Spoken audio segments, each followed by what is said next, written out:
Tired of feeling cramped in your spreadsheets?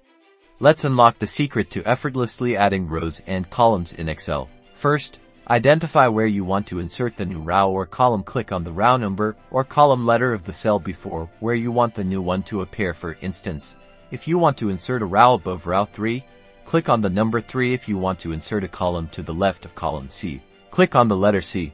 Now, here comes the magic. With the row or column selected, right-click on that same row number or column letter. A menu will pop up. In the menu, you'll see the glorious Insert option. Click on it. Voila!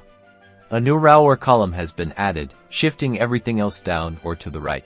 You can also use the Insert button on the Home tab. Select the row or column, go to the Home tab, find the Cells group, and click the Insert drop-down. You will be given the option to insert sheet rows or insert sheet columns. Need to insert multiple rows or columns? Simply select multiple row numbers or column letters before right-clicking and selecting Insert. The number of rows or columns you select will determine how many are inserted. Now you have mastered adding rows and columns in Excel. This will allow you to add as many rows or columns as needed to effectively manage your data. Happy spreadsheeting!